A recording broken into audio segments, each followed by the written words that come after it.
Hello and welcome to another episode of the Alistair Greener Generationally Speaking podcast, where we look at bridging the generation gap by debunking myths, tackling stereotypes and sharing practical tips on how we can build stronger intergenerational connections.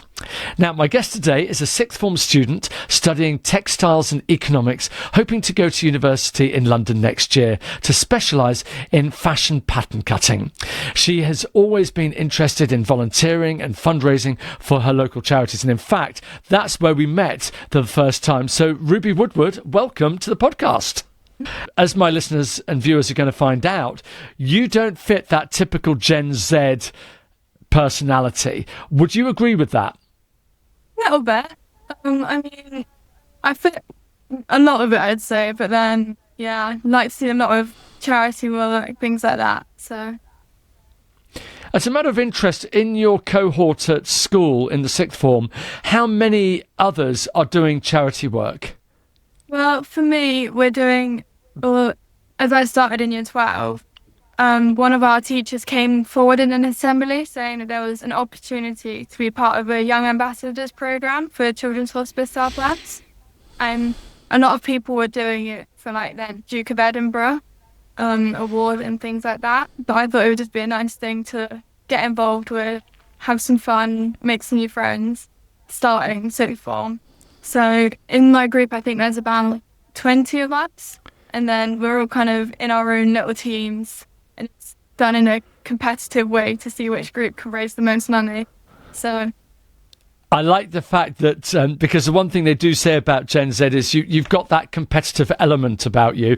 And I'm not sure whether that's your Gen X parents who were always known as the sort of quite a competitive age group. And again, that's obviously a massive sweeping statement. So it seems you've got quite an interesting culture in the school, because I do some work in schools and I don't see this in every school I go into. Do you think, talking to other people, this is unusual for your school? Well, because the teacher that initiated the programme, he's been linked to the charity for a couple of years. So I think our school's done about 5 years doing the Ambassadors programme, which I think I think it's a really good programme to get involved with. But I'd say that the school as a whole, they do try and keep people doing as much as possible. So it's definitely a school that wants you to get as much done as you can.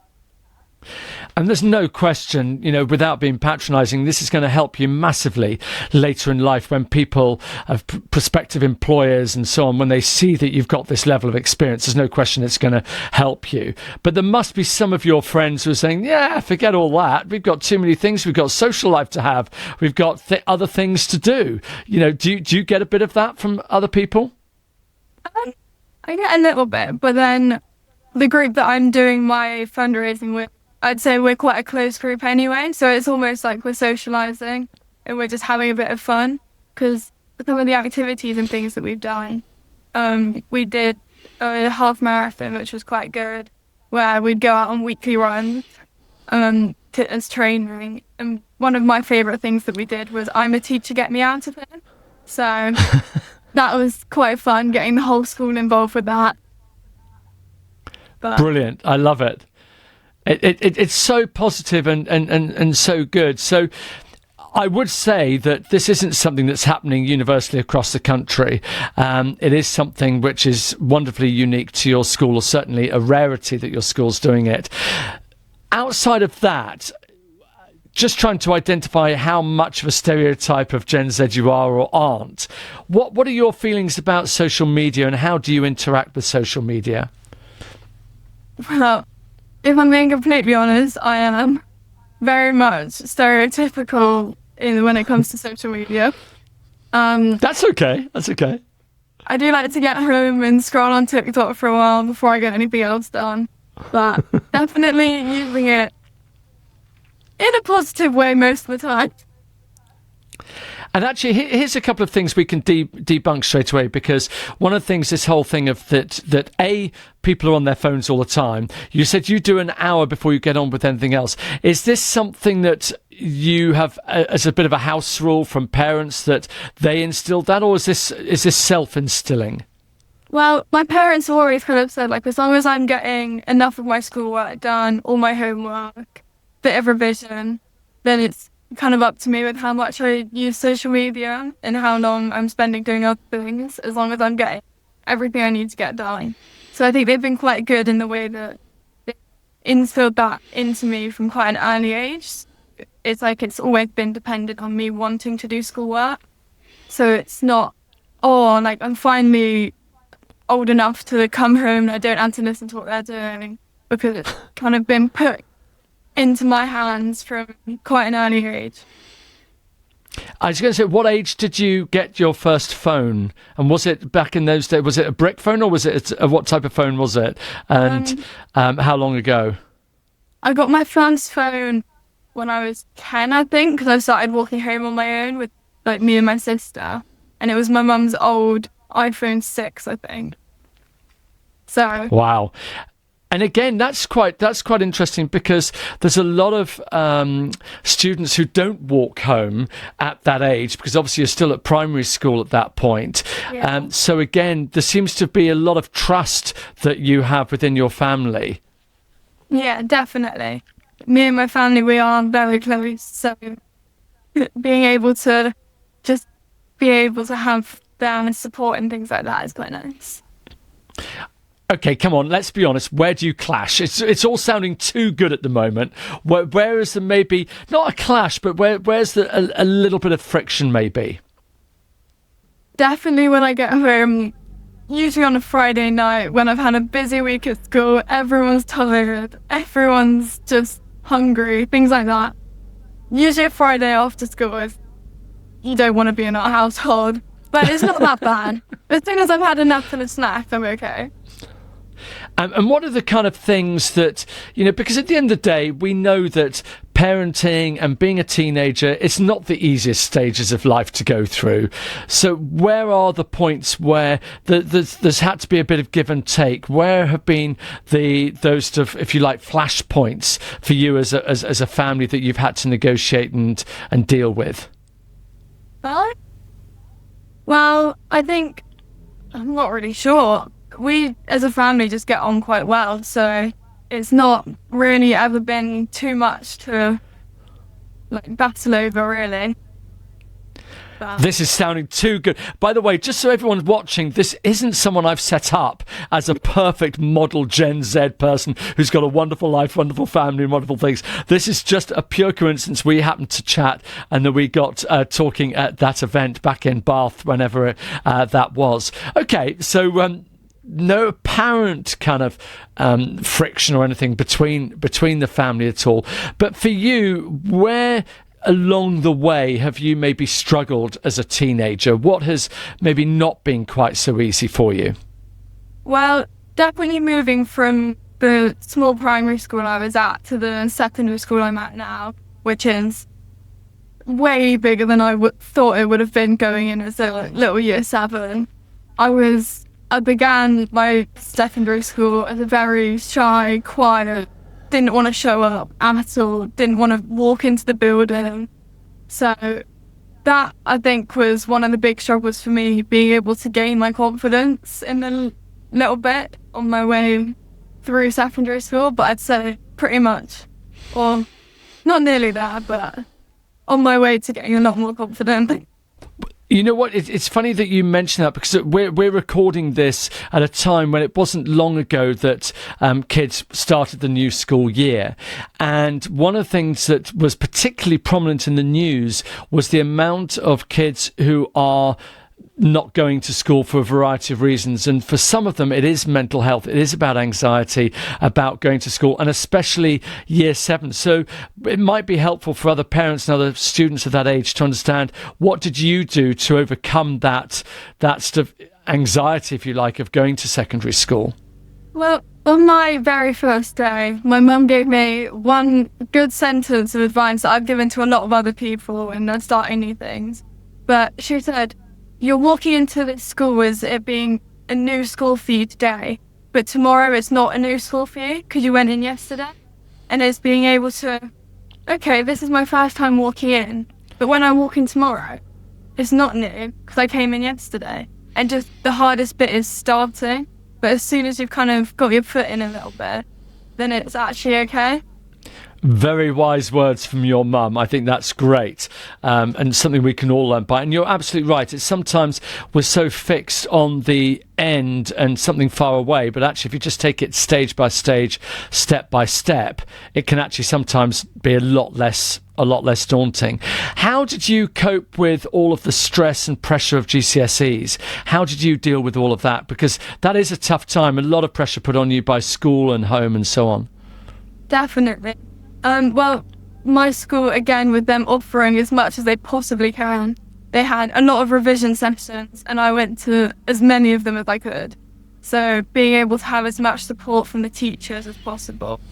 But then coming home, doing a bit of revision for the next day, but then kind of reassuring myself that I'd been revising quite a lot leading up to it, so not putting too much on that one night before, and making sure that I was still meeting up with my friends, going out for dinner with my parents every now and then, making sure that I was happy, because I thought that was probably one of the most important things as well, to not just be stressed about the exams, but also to be focusing on what's to come after as well, because I made sure I had a very busy summer booked in for after them. Well, and we'll come to that in a moment, all of these other incredible things you're doing. I am particularly interested in where you think you got this incredibly balanced viewpoint on things. You seem really pragmatic, very level-headed. This might be a complete fakery, but you're coming across as someone absolutely like that. What do you put that down to? How is it that you're like this when others seem to struggle so much getting that balance right? Well, I think I put it down a lot to my parents, because they're both very hardworking, but as soon as they're at home, they're hardworking at work, and then they come home and it's kind of completely different. Like, we're at home, we're chill, there's no stress, no pressure to be put on us when we're at home. Little things like that, but have kind of ended up as part of me, I guess.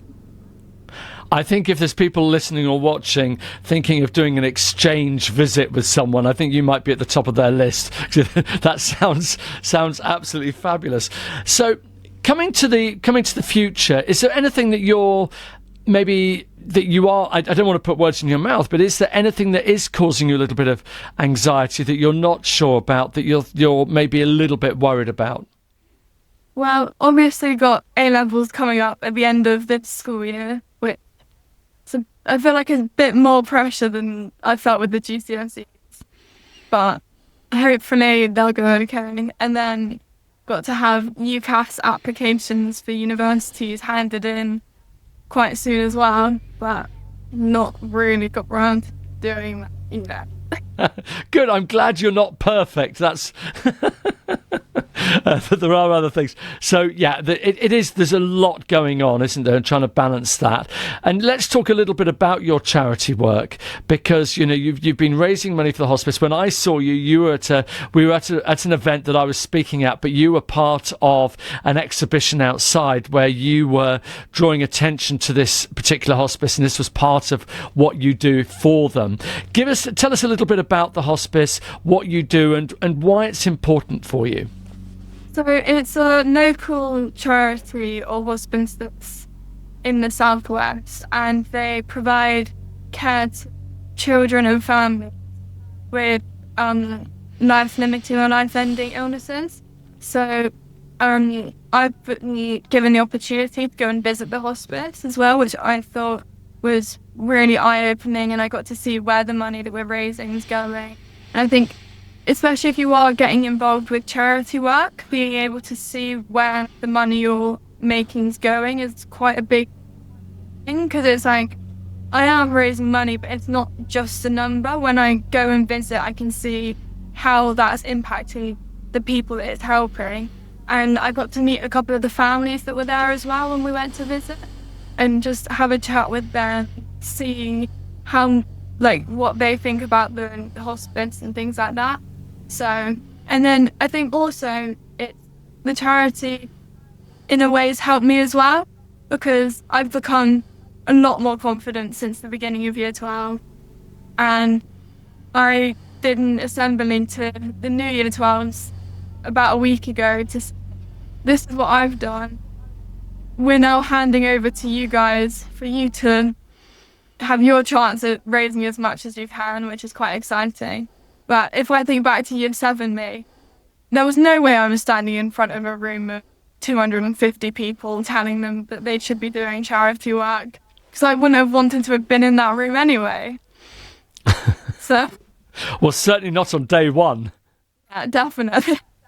And what about, because as you said, there's a lot going on in the future. You're wanting to go to university and do textile and economics there as well, and you want to, it sounds like a very specific role that you want to do of this pattern. So tell me a little bit more about that. So since I was about 13, kind of going into COVID, I had a sewing machine that I'd not touched, really. I hadn't really learned how to use. But at school, just before COVID, they kind of showed us the basics. We made a bag and that was it. So they then started kind of setting online work that was design this or try and draw something for this, because as teachers, when you're doing a practical subject, it's very hard for someone who's at home to say, you're going to make this, because not everyone can do it.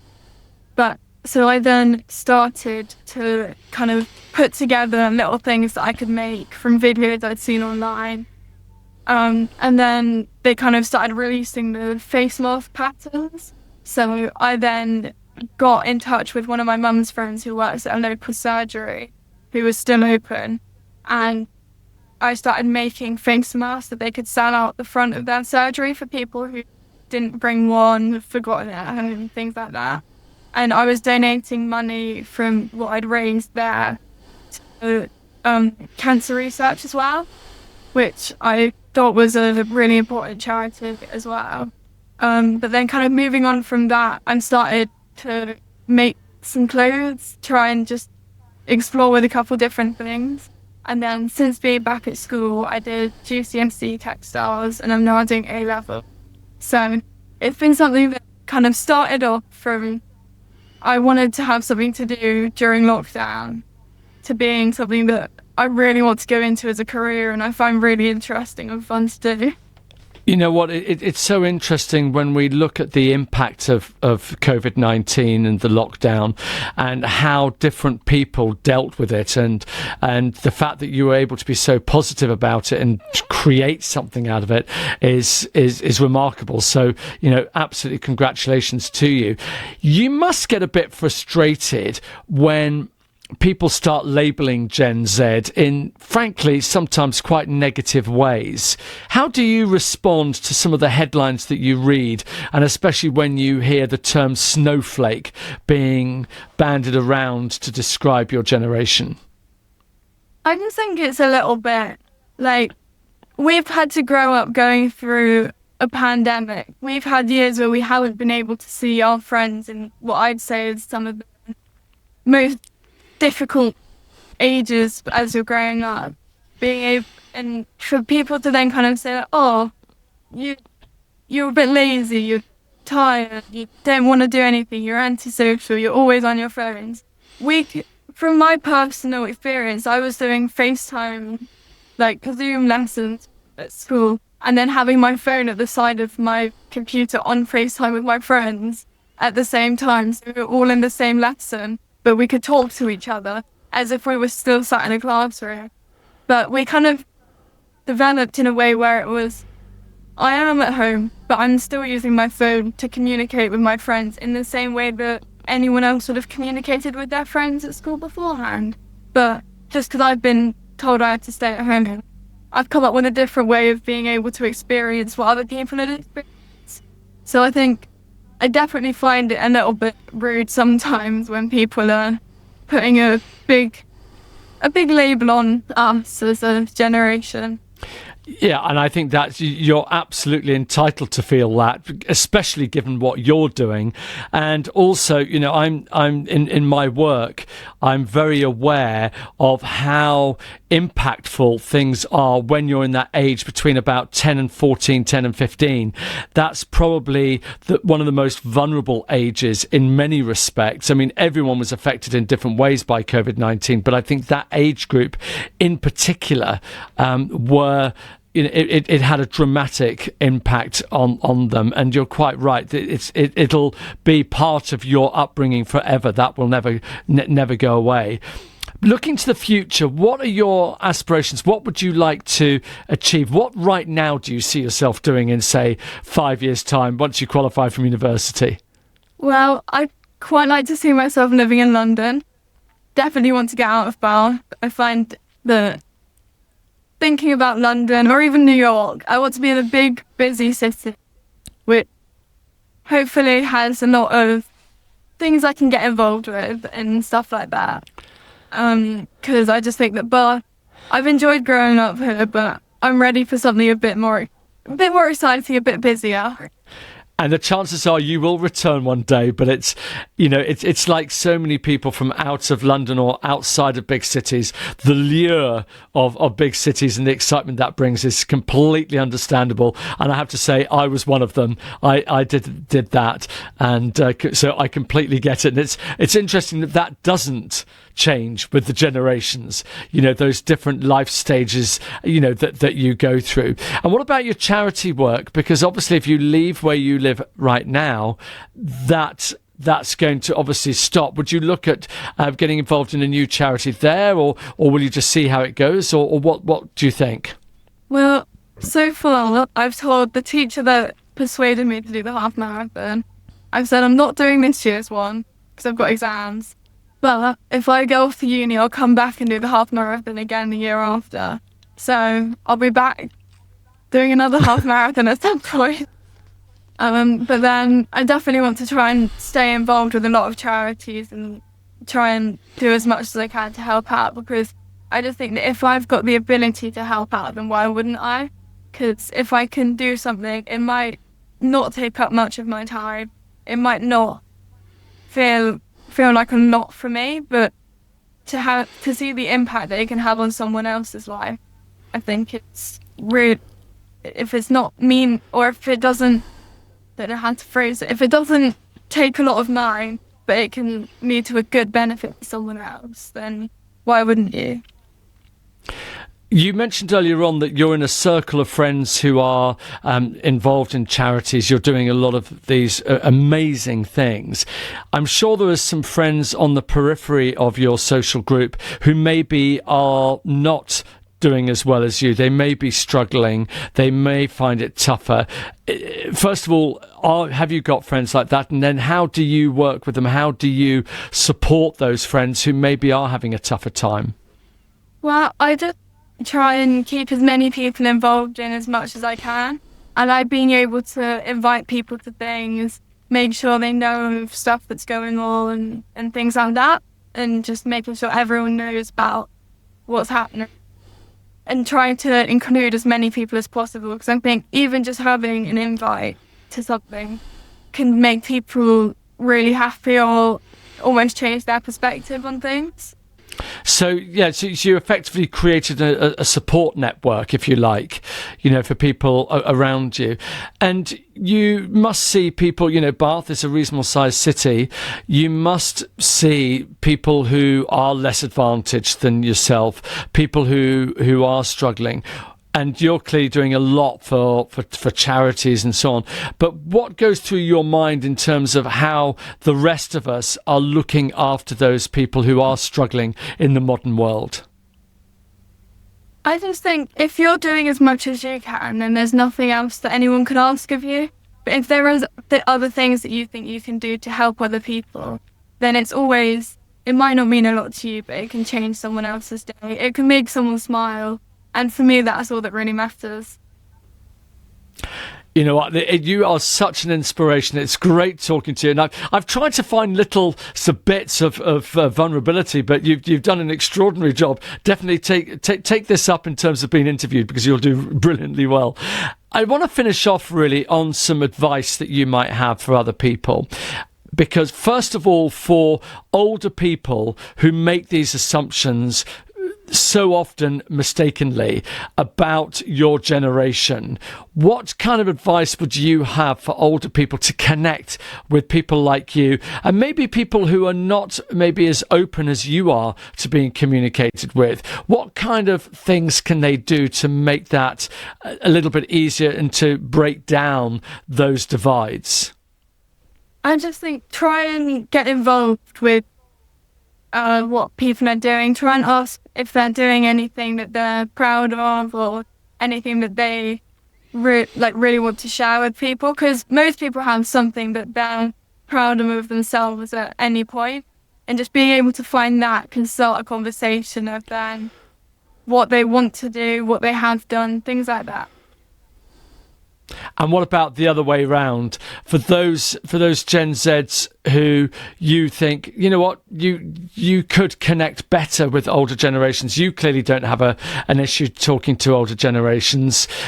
We've had a fantastic conversation here. But what advice would you give to others who are struggling to get older people for whatever reason? Again, just ask people what they've been up to. If they have anything that they want to share, or any experiences that they've had that they think they could pass on advice, little things like that. But yeah. We all know that there's trials and tribulations of every generation. You know, whatever life stage you're going through, there's always something there. So as a snapshot of someone in year 12 about to take your A-levels and then head off to university this time next year, are you taking a year out, by the way, or are you hoping to go straight to uni? I want to go straight there. I think if I take a year out, I probably won't end up back here in university. I love your pragmatism there. Okay, so imagine in a year's time, that's what you're doing and things. So an exciting stage of life. What's the best part? Actually, no. Let's finish with the best. Start off. What's the most challenging part about being 17, nearly 18? I think there's just a lot of pressure from a lot of angles. A lot of pressure about grades, acceptances into uni, looking for jobs. There's a lot going on. Driving lessons as well. They always end up somewhere in a mix. But things like that, just a lot of pressure from a lot of different people. And what advice do you have to people of your age who are finding it more difficult to deal with that pressure? Reach out to people. I've had a lot of conversations with my friends recently with a lot of the exam pressure we're having with knocks, and just try and get involved, get out and about as well. Don't spend a lot. I find that the more time I spend at home in bed worrying about things, stressing about things, the worse it is.